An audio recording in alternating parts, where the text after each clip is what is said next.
nosso irmão Ramos aí, né? Saudação de paz para todos os nossos irmãos aí. 1 Coríntios 9, versículo de número 24 ao 27, diz assim a palavra de Deus: Não sabeis vós, os que correm no estádio, todos na verdade correm, mas um só leva o prêmio. Correi de tal maneira que o alcanceis. E todo aquele que luta de tudo se abstém. Eles o fazem para alcançar uma coroa corruptível, nós, porém, uma coroa incorruptível. Pois assim corro, não como a coisa incerta, assim combato, não batendo no ar.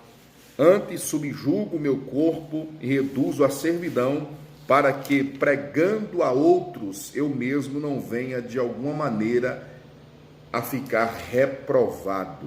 Glória a Deus. 1 Coríntios 9, versículo 24 a 27, Paulo vai falar sobre o desinteresse, né, o fervor de Paulo. Ele vai falar sobre o combate, o atleta cristão, né? Ele vai comparar a trajetória cristã e ele usa a figura de um atleta, né? Eu quero falar nesta manhã sobre a importância do crente combater pela sua salvação, a importância do crente combater pela sua salvação. Meus amados, todos nós aceitamos Jesus como Salvador pessoal para alcançarmos a vida eterna, para alcançarmos a coroa de glória eterna no céu que Deus tem reservado para todos aqueles que permanecerem fiéis até o fim. Então, a nossa vida, ela foi transformada pelo agir do Espírito Santo de Deus, né? Nós despojamos do velho homem e agora nós revestimos do novo homem, que segundo Deus é criado em verdadeira justiça e santidade. Então nós passamos pelo processo da regeneração, nós passamos pelo processo do novo nascimento. E nós estamos atravessando, irmão, este mundo que a Bíblia vai afirmar que jaz no maligno, e agora como salvos em Cristo Jesus, nós estamos combatendo contra o pecado, né, para chegarmos até o outro lado, né, até o destino final, até o céu de glória que o Senhor nosso Deus tem reservado para todos nós. Então nessa travessia nós combateremos contra contra 3 inimigos, né, que querem tomar a nossa salvação. Nós temos 3 inimigos que lutam de forma diária para tomar a nossa salvação, para nos tirar dos caminhos do Senhor. O primeiro inimigo que o crente tem é a sua própria carne, né? A nossa carne é o nosso inimigo. A Bíblia vai dizer em Mateus 26, 41, vigiai e orai para que não entreis em tentação. Na verdade, o espírito está pronto, mas a carne é fraca. Então observa que as paixões da carne trazem derrota para a vida do cristão, né? Os desejos da carne são opositores aos desejos do Espírito, né? Paulo vai dizer em Gálatas capítulo 5, versículo 16, ele vai dizer: digo, porém, andai em espírito e não cumprireis a consciência da carne.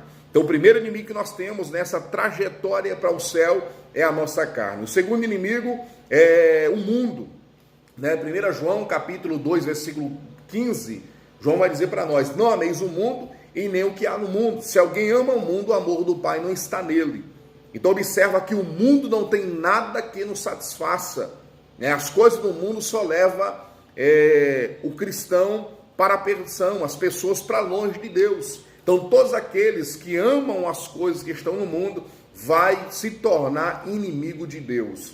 A Bíblia diz ainda, primeira epístola de João, capítulo 2, versículo 16, porque tudo que há no mundo, a consciência da carne, a consciência dos olhos e a soberba da vida não é do Pai, mas é do mundo. Então você observa, irmão, que todos aqueles que amam as coisas do mundo, né, se tornam inimigo de Deus. E outra coisa, a cada dia vai se distanciando daquilo que é eterno, daquilo que Deus projetou para a nossa vida. Então o primeiro inimigo que nós temos é a nossa carne, o segundo inimigo que nós temos é o mundo, e o terceiro inimigo que nós temos é o diabo. 1 Pedro capítulo 5, versículo 8 diz: sede sóbrio, vigiai, porque o diabo, vosso adversário, ele anda em derredor, bramando como um leão, buscando a quem possa tragar. Então é uma luta diária, irmão, contra o inimigo das nossas almas, né? Ele está ao nosso derredor, procurando uma brecha para ele entrar em nossa vida e para derrotar a nossa vida. Então, em nossa jornada em direção ao céu, né, diariamente nós teremos 3 inimigos, combatendo contra nós mesmos, que é a carne, né, tentando nos vencer a carne, tentando nos vencer uma guerra dentro de nós, né, mas nós vencemos através de Cristo Jesus. Se nós mantivermos uma comunhão com Cristo, se nós mantivermos um relacionamento com Deus, nós venceremos tanto a carne, venceremos o mundo e venceremos o diabo. Então Paulo aqui em 1 Coríntios capítulo 9, ele vai comparar o crente a um atleta, né? Um atleta cristão. No versículo 24, Paulo vai dizer: não sabeis vós, os que correm no estádio, todos na verdade correm, mas um só leva o prêmio? Correi de tal maneira que o alcanceis. Então Paulo aqui mostra que os atletas numa competição, eles correm para receber um troféu, né? Então nesse caso, só o primeiro colocado é quem recebe esse troféu, quem recebe o prêmio, né? Paulo deixa bem claro aqui no versículo 24. Mas Paulo compara o atleta cristão, né, que corre uma carreira da fé, uma carreira espiritual, para receber uma coroa incorruptível. E essa coroa incorruptível é a salvação eterna, né? Então, é aqui que Paulo fala que todo atleta cristão recebe este prêmio. Não somente aquele que chega primeiro, né? Não somente aquele que chega em primeiro lugar, mas todos aqueles que correm esta trajetória, essa corrida da caminhada cristã, todos recebem a coroa da vida eterna. Paulo vai dizer, por isso que ele fala para todos, né? Correi de tal modo que alcanceis. Então o atleta, para competir, irmão, ele precisa treinar de forma diária, né? Se alimentar de forma adequada. O crente, para alcançar a coroa incorruptível como atleta cristão, ele precisa treinar diariamente. O crente precisa se preparar para a corrida espiritual, né? Nós estamos numa caminhada, nós estamos numa trajetória, então nós devemos preparar a nossa vida. Então na vida cristã, a nossa preparação é baseada em oração, leitura da palavra, jejum e a prática da palavra de Deus. Paulo vai dizer uma coisa interessante na carta aos Filipenses, no versículo 3, versículo 14, Paulo diz: prossigo para o alvo, pelo prêmio da soberana vocação de Deus em Cristo Jesus. Então Paulo não deixava de olhar para o seu alvo. O seu alvo era o céu, a salvação eterna. E eu quero dizer para você, meu irmão, para você, minha irmã, que está me ouvindo esta manhã, que você possa servir a Deus olhando para o alvo, né? Que você possa cultuar a Deus olhando para o alvo. Que você possa cantar no coral, participar do conjunto das irmãs, olhando para o alvo. Que você possa fazer a obra de Deus olhando para o alvo. Você que é obreiro, que você possa servir ao Senhor como obreiro na sua igreja, onde você faz parte, mas olhando para o alvo. Porque se nós tirarmos o nosso olhar do alvo, nós vamos perder, aleluia, o rumo da nossa caminhada. Quantas pessoas que estão na casa do Senhor, quantas pessoas que servem a Deus, às vezes tiram o seu olhar do alvo, que é Cristo Jesus, e acabam olhando para o homem. E quando você olha para o homem, você vai perecer. Você vai começar a se desviar da presença de Deus. Então, meu irmão, não perca a sua atenção. Continue olhando para Jesus. Mas, pastor, a luta é travada, estou sendo perseguido, mas olhe para o seu alvo. Siga a sua caminhada cristã olhando para Jesus. Então, Paulo, ele deixa aqui uma recomendação para nós. Paulo diz, prossigo para o alvo, né? Pelo prêmio da soberana vocação de Deus em Cristo Jesus. Então, Paulo, ele não distraía no seu caminhar com Cristo. Paulo não ficava perdendo o seu foco, perdendo a direção. Porque quando, irmão, nós deixamos de olhar para o alvo, nós vamos errar o caminho. Se você estiver dirigindo um carro e você começar a dirigir o carro de forma desatenta, olhando para os lados, para o outro, né? E você não olhar para a estrada, você vai acabar batendo o seu carro, você vai acabar provocando um acidente e até mesmo perdendo a sua vida. Então, meu irmão, não tira o seu olhar de Cristo. Embora que tudo pareça difícil, mas olhe para o Senhor. Aí Pedro vem trazendo aqui para nós um conselho também. Na sua primeira epístola, no capítulo 1, versículo 9, olha o que Pedro vai dizer: alcançando o fim da vossa fé, a salvação das almas. Eu vou ler de novo. Alcançando o fim da vossa fé, a salvação das almas. O que eu aprendo aqui? Pedro está dizendo que o fim da nossa fé não é a cura da enfermidade. O fim da nossa fé não é uma porta de emprego aberta. O fim da nossa fé não é uma compra de uma casa nova. O fim da nossa fé não é o arranjo de um casamento. O fim da nossa fé, irmão, não é você galgar uma hierarquia ministerial. O fim da nossa fé é a salvação da nossa alma. Tanto Paulo como Pedro, eles tinham um propósito.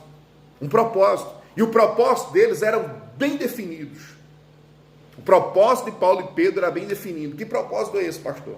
Se tornar apóstolo? Não. Se tornar um grande pregador? Também não. O propósito de Pedro e Paulo era alcançar a vida eterna. Era alcançar a salvação das suas almas.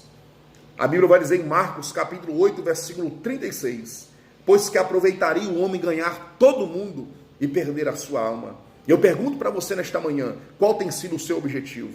Qual tem sido o seu alvo? Qual tem sido o seu propósito? Pastor, meu propósito aqui nessa vida é me tornar famoso, é me tornar rico, é ganhar na Mega Sena, né? Faz aquelas apostas lá na casa lotérica. Então muitos estão presos às coisas desta vida. Mas quem serve ao Senhor, irmão, tem que ter a sua mente no céu, tem que ter o seu coração na eternidade. A vida, irmão, é muito curta e passageira. Então você observa que as pessoas vivem aí, a Bíblia diz 70 anos, né? É a média de vida do ser humano. Aquele que tiver mais um pouco de vigor chega aos 80. Depois de 80 é só canseiro e enfado. Então você observa aí, por mais que a pessoa viva aí 100, 110 anos, 120 anos, a gente acha que é muita coisa, mas é uma brevidade muito grande.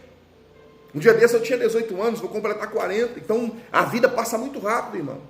Então nós devemos servir o Senhor, nós devemos viver neste mundo aqui, mas com o pensamento da eternidade.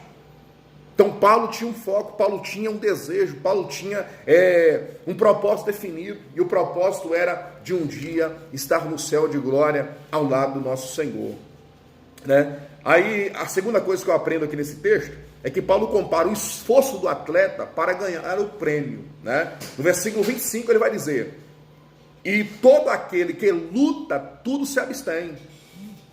Eles o fazem para alcançar uma coroa corruptível, nós, porém, uma coroa incorruptível. Então Paulo mostra aqui que o atleta que compete nos jogos, eles submetem a um treino rigoroso, a um esforço muito grande. O atleta, irmão, ele acorda cedo para os seus treinamentos físicos, ele tem uma dieta especial, né, para ter um rendimento de alto nível, né? Então esse atleta, ele se abstém dos vícios, né, da bebida alcoólica, do cigarro, de outros vícios, para ser um atleta vencedor, para ser um atleta de alto nível. Então esse atleta, irmão, ele tem que se abster das noitadas, dormir cedo, para descansar o corpo. Então tudo visando o quê? O seu bom treinamento. Então você observa que para obter uma coroa que logo perece, uma coroa corruptível, o atleta faz um esforço muito grande. Eu fico observando esses atletas de Jogos Olímpicos aí, eles têm uma vida regrada demais. É uma vida de intenso treino, né? Eles se dedicam. Então na caminhada cristã é da mesma forma. Na caminhada cristã não é diferente. A Bíblia vai dizer para nós em Mateus capítulo 11, versículo 12, olha o que Jesus vai dizer. Jesus dizendo: e desde os dias de João Batista até agora se faz violência ao reino dos céus, e pela força se apoderaram dele. Aqui Jesus está dizendo que o reino dos céus não é alcançado com esforço, com dedicação, com empenho do crente. Então se você ficar parado de braço cruzado, você vai ser vencido pela carne, você vai ser vencido pelo mundo, você vai ser vencido pelo diabo, você vai ser vencido pelas lutas que sobrevêm sobre a sua vida. Mas se você se esforçar, se você se dedicar, se você se empenhar a sua fé, aleluia, você vai alcançar a salvação eterna. Então, meu irmão, está na hora de você se levantar, está na hora de você lutar pela sua salvação, porque já foi conquistada por Cristo na cruz do Calvário. Mas observa que a salvação é pela graça, mas isso não isenta a responsabilidade humana. Nós temos a responsabilidade de seguir até o fim, sem olhar para um lado, sem olhar para o outro, mas sermos fiéis a Deus até o fim. Aleluia! Outra coisa que nós podemos observar aqui, Lucas 13, versículo 24. Olha o que diz: porfiai por entrar pela porta estreita, porque eu vos digo que muitos procuraram entrar e não poderão. Muitos vão procurar entrar, mas não poderão. Então Jesus está dizendo aqui, porfiai. O que quer dizer isso? Perseverai, lutai, brigai, né? Temai. Então o crente deve perseverar, irmão, para entrar no céu. Ter perseverança. É não desistir no primeiro obstáculo. A caminhada cristã é uma caminhada de obstáculo. É uma caminhada onde você vai passar por lutas e dificuldades. Mas eu tenho certeza, irmão, a presença de Deus, ela está conosco. Aleluia, o crente deve lutar pela sua salvação. O crente deve brigar com as forças do mal pela sua fé. Aleluia, o crente deve temer, né? Aleluia, ou temar pelo propósito em chegar ao céu. Mas tem a Bíblia diz que a porta é estreita. Então muitas pessoas não conseguem entrar pela porta estreita, preferem uma porta larga. O que é uma porta larga, pastor? É viver segundo a sua vontade. Eu quero servir a Deus, mas eu quero andar do meu jeito. Eu quero servir a Deus, mas eu quero fazer as coisas do meu jeito. Eu quero servir a Deus, mas não quero viver uma vida de renúncia. Eu quero servir a Deus, mas não quero abrir mão do pecado. Eu quero servir a Deus, mas quero abraçar o mundo. Então muitas pessoas entram pela porta larga. E o próprio Jesus vai dizer que muitos entram pela porta larga, mas pela porta estreita são poucos que querem entrar. Então hoje, irmão, tem se pregado no evangelho da facilidade. Deus só quer o coração, mas Deus não quer apenas o teu coração, porque Ele pagou o preço, não foi para comprar você pela metade. Ele pagou o preço na cruz de Calvário, derramando o seu sangue, porque Ele comprou o teu corpo, a tua alma e o teu espírito. Ele quer que você sirva a Ele com toda a força que você tem. Ele quer que você sirva a Ele em santidade e renunciar o mundo, abrir mão daquilo, aleluia, que o mundo lhe oferece, mas para abraçar aquilo que o céu tem para você. O céu tem salvação para a sua vida. O céu, aleluia, tem uma coroa reservada para você, meu irmão. Então você observa aqui que nós devemos entrar pela porta estreita, pelo caminho apertado. Hebreus 12, primeiro vai dizer, portanto, nós também, pois estamos rodeados de uma tão grande nuvem de testemunha, deixemos todo embaraço e o pecado que tão de perto nos rodeia, corramos com paciência a carreira que nos está proposta. Olha o que o escritor dos Hebreus vai dizer, que nós devemos deixar todo embaraço, todo o pecado que tão de perto nos rodeia. Todo dia, irmão, as propostas para nós pecarmos vêm. Todo dia vem. Você observa que o inimigo, ele tem proposta para a nossa vida, né? Para quê? Para que nós possamos desviar da presença de Deus. Mas eu digo para você, Deus não tem proposta para a nossa vida, Deus tem propósito. E o propósito de Deus é nos levar para o céu de glória. Aí no versículo 26, e caminhando já para o final aqui, Paulo, ele tinha uma convicção de fé. No versículo 26, Paulo vai dizer, pois eu assim corro, não corro como coisa incerta, assim combato, não como batendo no ar. Paulo dizia que a minha corrida não é uma corrida incerta, mas é uma corrida direta para o alvo. Então Paulo não está correndo de forma aleatória. Paulo não está correndo sem propósito, sem direção. Paulo tem uma direção. Aleluia. Paulo tem um propósito. Então ele diz, quando eu luto, eu não luto como quem esmurra o ar. Eu não estou dando soco no ar, né? Eu acerto o meu adversário. Eu acerto o meu alvo. Então, no sentido espiritual, Paulo está dizendo, eu sirvo a Deus com consciência. Eu sei que estou fazendo. Eu tenho um propósito.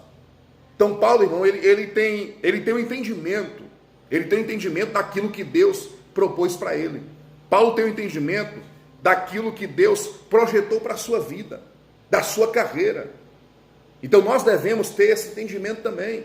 Você não foi chamado para servir a Deus para viver neste mundo. Você foi chamado para servir a Deus, né? Para andar nesta terra de forma em santidade, para que você possa herdar o reino dos céus. Nós temos que ter esse entendimento. Então Paulo tinha esse entendimento claro, né? Paulo tinha essa percepção. Então, no sentido espiritual, Paulo está dizendo, olha, o que eu tenho feito, a carreira que eu tenho abraçado, tem um propósito. Deus tem um propósito para a minha vida, e eu não vou abrir mão desse propósito. Eu não vou abrir mão desse propósito. Eu vou me esforçar, né? Eu vou esmurrar o meu corpo, se for necessário. Eu vou reduzir o meu corpo à servidão. Eu quero servir a Deus. Eu quero mortificar os meus membros. Eu quero mortificar a minha carne para servir ao Senhor, para que eu não venha a ser reprovado. para que eu não venha a ser desqualificado. Então, meu irmão, sirva a Deus com intensidade, sirva a Deus de todo o seu coração, sirva a Deus em santidade, que é o mais importante. Aleluia.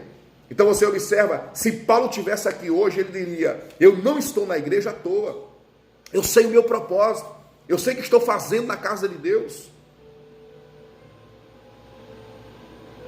Qual é o seu propósito, meu irmão? Por que Deus te chamou?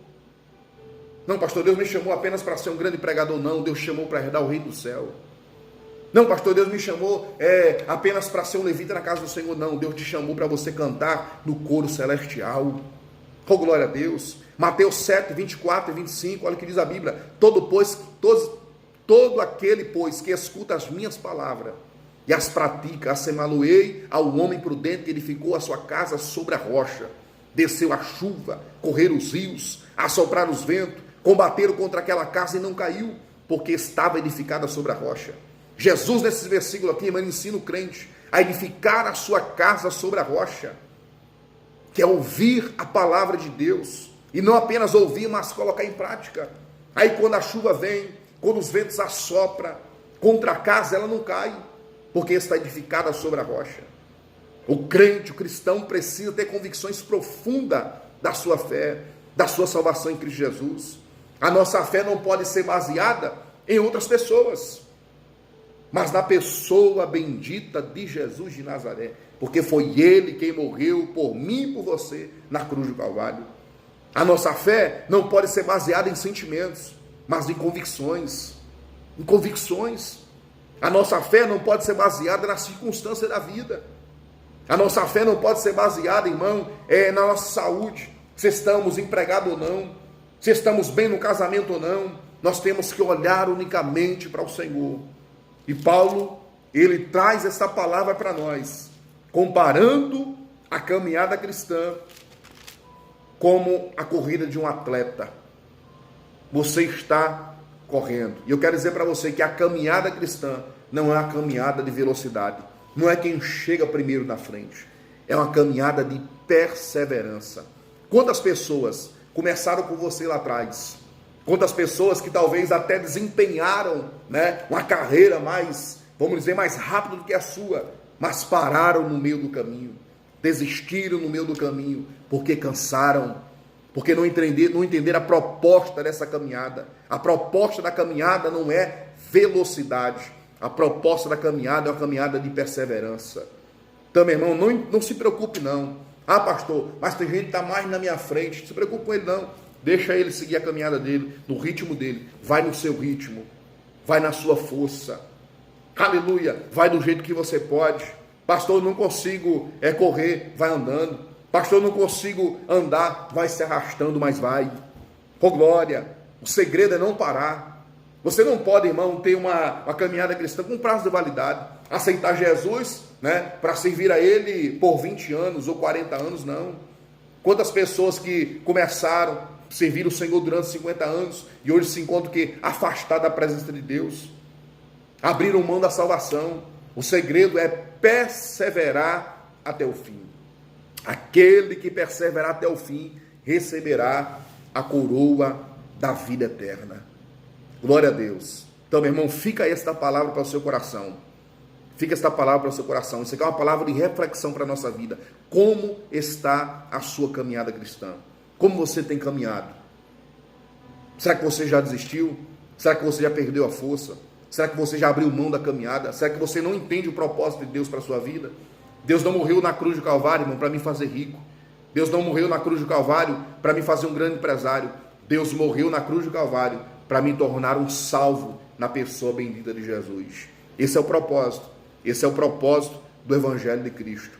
Esse é o propósito do Evangelho do Senhor para a nossa vida. Trazer salvação para toda a humanidade. O desejo de Deus é que todo homem seja salvo e chegue ao pleno conhecimento da palavra de Deus. Então fica aí esta palavra para o seu coração. Quero agradecer a Deus pela vida dos irmãos que nos acompanham aqui através da Rádio Alvorada FM e também através dos irmãos que nos acompanham aqui pelo Facebook. Quero mandar aqui a paz do Senhor para o presbítero Arruda, nossa sede regional de João Pessoa, a nossa irmã Nena, o nosso irmão Adriano Santos, aí de São Paulo. Deus abençoe nosso irmão Adriano, forte abraço para a sua vida. né, para nossa irmã Elaine, meus parabéns para ela aí que está completando mais uma primavera hoje. A nossa irmã Claudete Nascimento, Deus abençoe, irmã Claudete. Estaremos orando, né, pelo nosso irmão Damião, para que Deus possa lhe conceder saúde. A nossa irmã Ivanilda, Deus abençoe, irmã Ivanilda, estamos em oração pelo evangelista José João. A irmã Raimunda Adelaide Lagoa de Dentro, Deus abençoe. Irmã Roseli, da nossa congregação no assentamento Tom Chaves, Deus abençoe a sua vida, Deus abençoe a sua casa, né?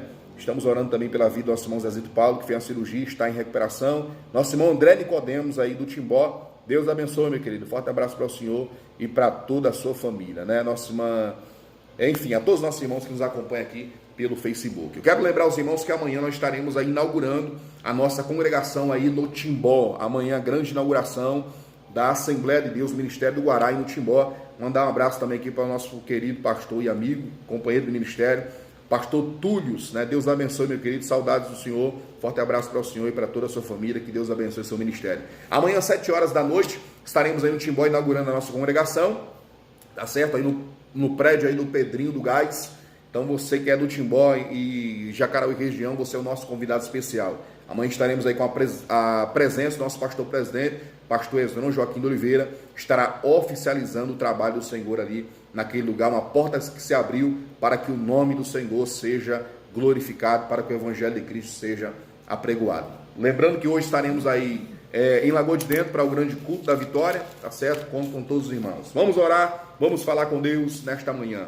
Senhor nosso Deus e Pai, muito obrigado, Senhor, por este momento que nós estamos aqui na Tua presença, pela oportunidade de ser porta-voz da Sua palavra, pela oportunidade, Senhor, de pregar o Evangelho de Cristo Jesus. Isso é um privilégio, Pai.